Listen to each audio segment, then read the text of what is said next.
Okay, we are live.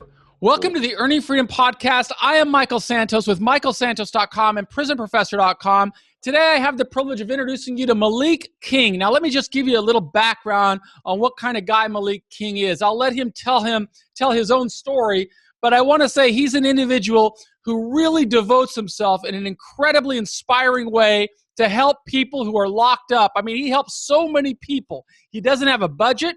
He doesn't have any funding. He's just a guy with a massive heart because he recognizes that mass incarceration is the greatest social injustice of our time, and he wants to help people emerge from it successfully.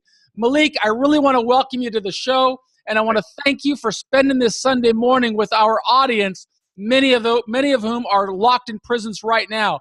I'd love it if you could just tell us a little bit about your background and why you're so committed to helping people in prison. Well, I have to say, Michael, thanks for having me on the show. And it pretty much started out back in like 1982 when I left New York City to go to college in Atlanta, Georgia.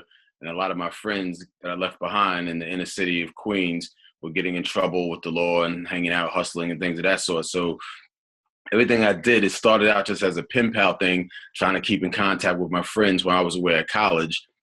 And they were going off to jail and prison and things of that nature. And over time, the pen pal campaign just morphed into different things in different directions, and more inmates were like, hey, like who's that guy that's writing you and send you this information? Like, ask him if it's okay to have his, if I can get his address. So, my name and my email address, well, my name back then, because I didn't have core links. So my name just kind of spread around through the prison population, just randomly and sporadically through other inmates. And right now it's to the point where I have about over 200 people on my core links, and I email them every single day. 200 people. And I want you, those of you who are in prison, have been locked up for a long time, might not really understand how incredibly devoted an individual has to be to correspond with 200 people when they write to him. I mean, if you're only sending one letter out, you don't recognize how much time it takes, but Malik is there. He's been doing this since 1982. That's more than 30 years ago. He's just an incredibly inspiring guy, and I was privileged to meet him while we were at a conference together in Washington, D.C. What made you want to go to that conference in Washington, D.C., Malik? Tell us a little bit about how you got there and what was your role in getting there? Well, that's kind of interesting because, like, for a while I had a good relationship with Sarah Godfrey up at FAM.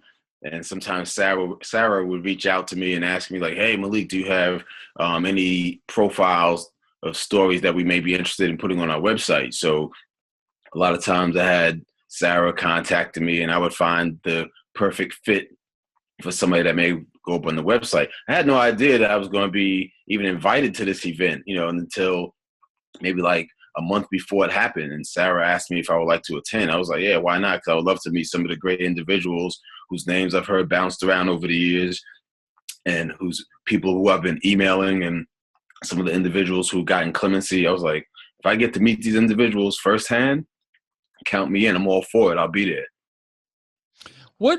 Tell me a little bit about the people, the 200 people that you know in prison. What can you tell me about their adjustment patterns inside? How are they preparing themselves for success upon release? Well, I know a lot of them, the ones that have life sentences are a little skeptical because they don't know if they're ever going to see the other side of the fence. But some of them are optimistic that they will see the other side of the fence one day. So a lot of them are preparing and doing a lot of programming. And, I try to tell them stay up on the technology and things of that sort, because technology is definitely changing at a rapid pace out here. I'm out here every day, and it's hard for me to keep up with it. So, I can imagine what it's like for them inside. But a lot of them are programming, and a lot of them are being proactive and staying in the law library and working on their case, looking for loopholes and trying to get family members to start petitions on change.org and things of that sort, so they can spread the word on Facebook or Instagram or Twitter or whatever they have to do to try to keep their name out in the forefront, letter writing campaigns, everything. Well, I know that you're wearing a shirt that talks about, you just spoke about people serving life sentences. Why don't you stand up and show the audience the shirt? Because I'd like to talk a little bit about that shirt. All right. And on the shirt, it's a guy, he's in, I think he's right now in Three Rivers, I think he is. Yeah, Three Rivers, Texas. Yeah, I think that's where he's at right now, named James Ortega. And I was referred to him through another individual that I was in contact with that got clemency by the name of Israel Torah. So Israel makes the shirt. So I'll let you see the shirt real quick. So I'm going to read the shirt for those who don't have a good screenshot. It says, on October the 2nd, 1998, at the age of 20, this man was sentenced to 292 months for a nonviolent drug offense. James is now 38 years old, and they're asking President Obama to look into his petition. Scroll down a little bit lower. Sit back down a little bit. James Ortega's got his prison number, and that's for the Dallas Morning News. So I tell you what, Malik, one of the reasons that I wanted to show this to people in prison is because the individual who gave you that shirt has quite an inspiring story. Tell us about Israel. Well, Israel had a life sentence. He had a conspiracy to possess and distribute crack cocaine. I think it was marijuana and regular powder cocaine out of Texas. I can't remember what district it was. I think it was about 36 other people on his case, and Israel was one of the maybe like number 26 or somewhere, to get rounded up when they started sweeping everybody up and pulling people into court. But Israel, when he had a life sentence because he had priors, and he was skeptical, didn't know if he can get clemency and so forth and so on. And then he was telling me how a brother came to him one day, said, "Yo, man, you've been in here longer than 10 years, right?" And Israel says, "Yeah." And he says, like, "Have you ever heard of clemency?" And Israel says, "Nah, not really, but, what's that about?" So the other individual explained to Israel what clemency was and said, "Yo, you should write a letter, man. You've been in here for over 10 years. You have a clean record. You've been programming and so forth and so on." Israel had a life sentence. He had nothing to lose. He had everything to gain. So he said, "Hey, I'll write a letter." He wrote, I think one letter, and somehow, some way, his letter made it up the ladder to success, as I call it. And he hit that prison lottery. And next thing he knows, he was getting a letter from Obama saying his sentence was commuted. So there's always hope and inspiration. Don't let that life sentence think that you can't get out. Well, that's incredibly an inspiring story, and we're going to have Israel Torres on the show who will describe it in his own words. But one of the messages that I like to give to people in our audience, Malik, is that it was so much more than a letter. I mean, you could say that it was just a letter, but at the end of the day, there's got to be all the hard work that's done before the letter.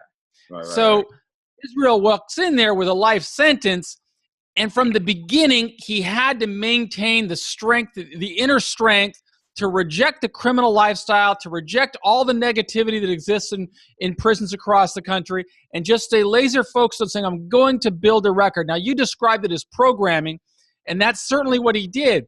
He went to school. He participated in opportunities to advance his education.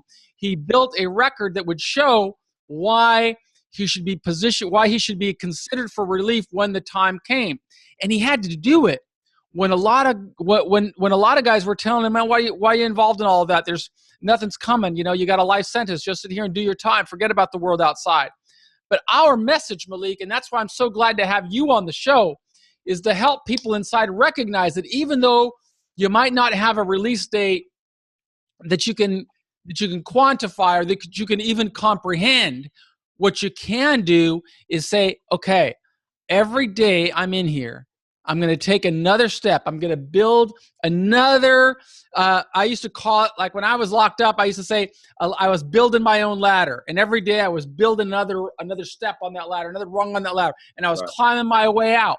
And I know that's what Israel's did. I know that's what we want James to be doing, because then when the time comes, we're ready, man. We're ready. And there's too many brothers inside that lose that hope, and they start getting involved in things that does not advance their prospect. And there's more to it. You know what else there is to it, Malik? What's that? I'm going to tell you, it's you, brother.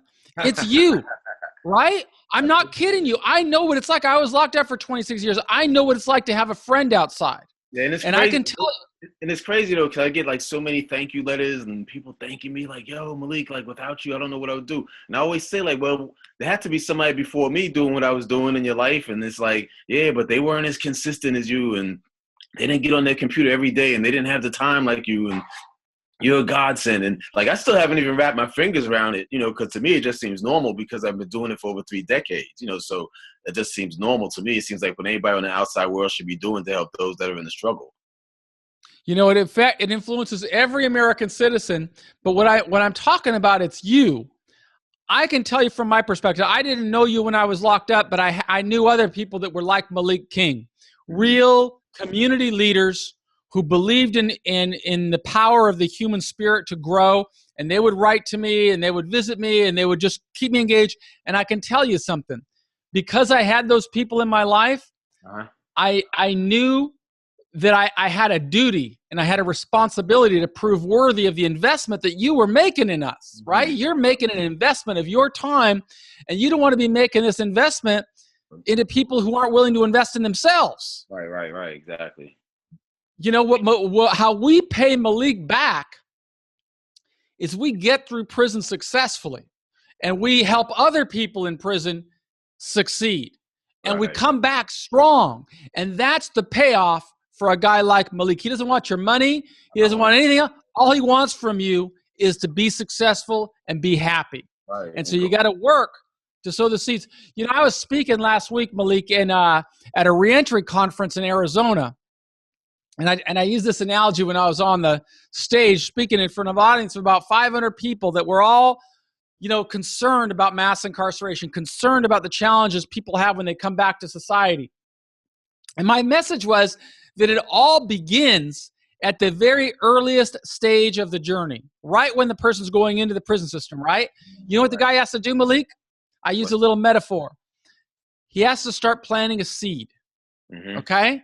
Now, if you want to plant an orchard, if you want to plant a garden that bears fruit, right? You start by planting the seed. First, you have to find fertile soil.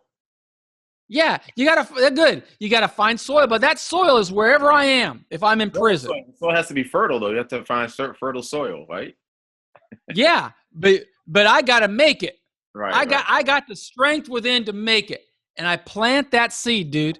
Now, once I plant that seed, that's not it, though. I gotta water it. I nurture it. I gotta nurture it, and you know what I nurture it with? What's that? Fertilizer. And you know what fertilizer is, right? Yep.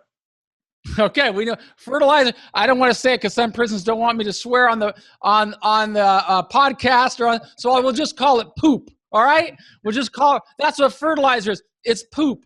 Right. So the seed's got to grow through a lot of poop. It's got to put up with a lot of poop before it gets successful and starts bearing fruit. If you're locked up, just know you got to go through a lot before the success comes your way. But you got to have the faith, and you got to know that the power's within. And when you need the hope and you need the inspiration, you don't got to look any farther than brothers like Malik, who are taking their own time, who don't have to be doing this, but feel a commitment to wanting to help other people. Yeah, no budget.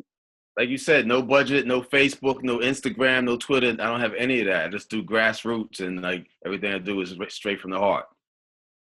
And I noticed that you got one of my heroes up behind you. Could you show our audience who you got on that picture that's behind you? Oh yeah, definitely. It's my man Nelson Mandela. He was down for like 27 years, I think.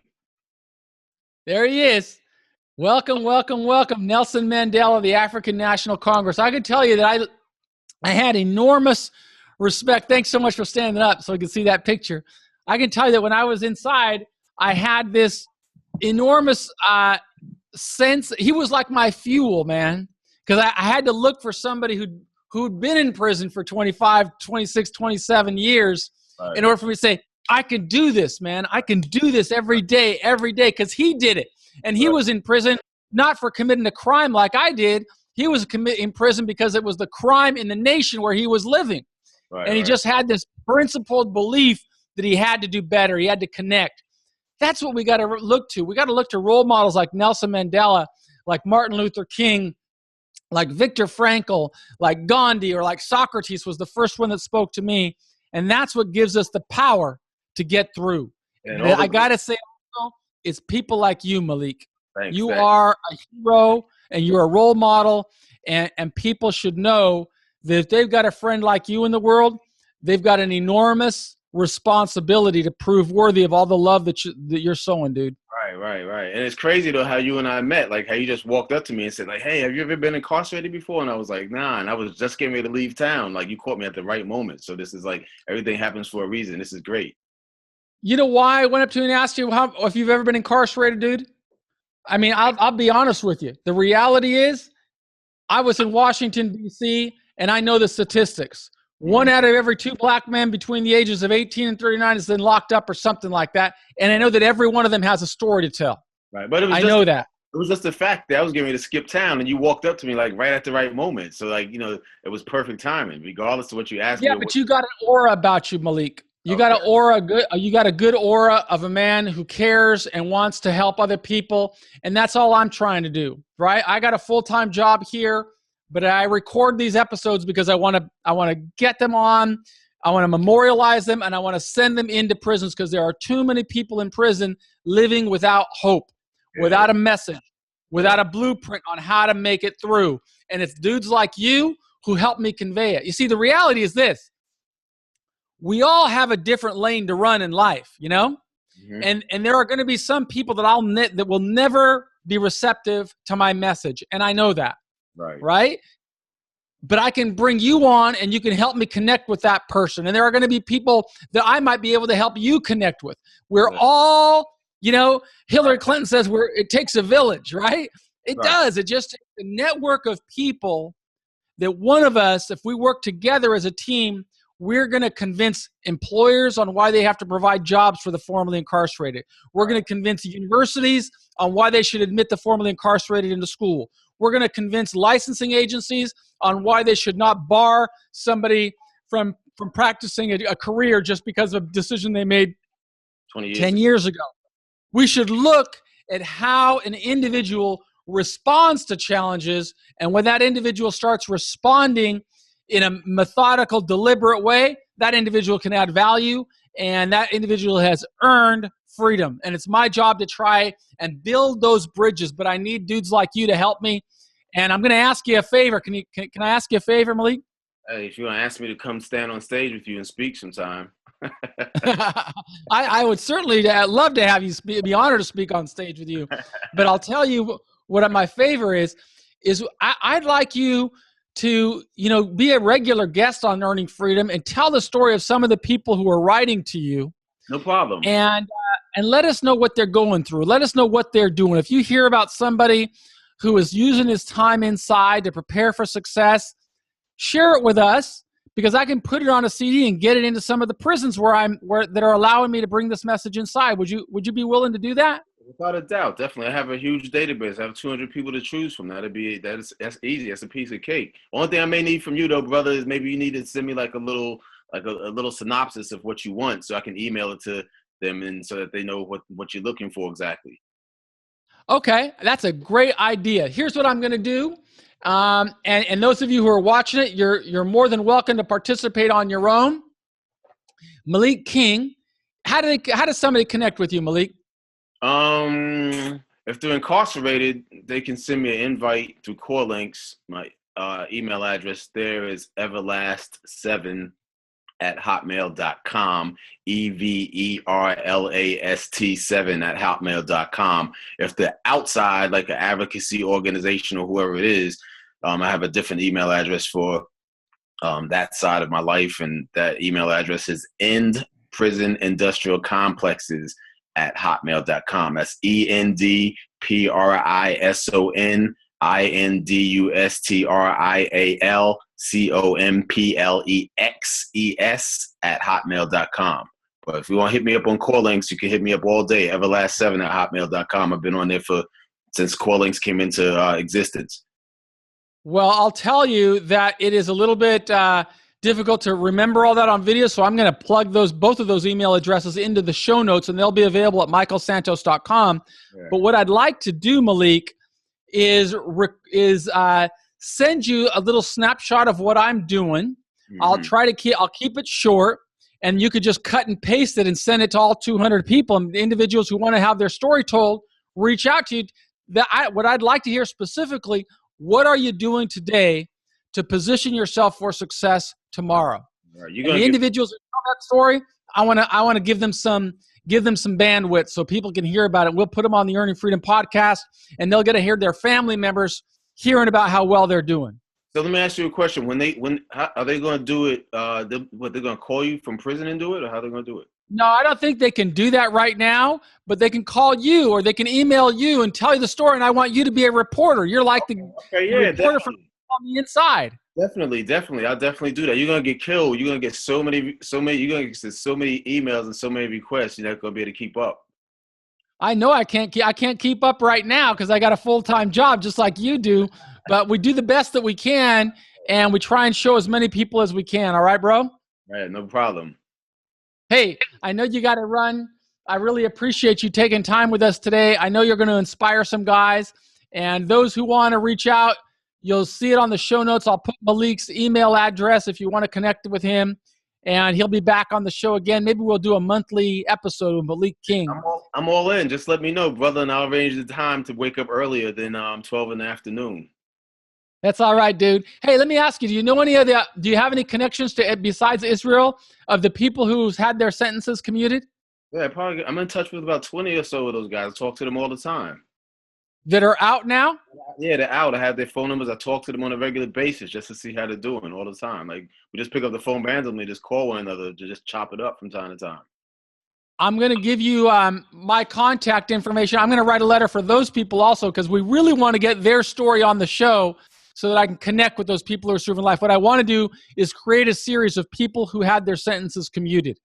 Yeah, just let me know what information to send to those who got commuted and those that are still in, and I'll definitely make it happen. I'll write an email and put links on it and everything. In fact, that's my duty right now. I got to get back to work, and you got to go enjoy your Sunday. God bless you, Malik, and thank you so much for being on the Earning Freedom podcast. Thanks for having me, Michael. It was great. Invite me back anytime.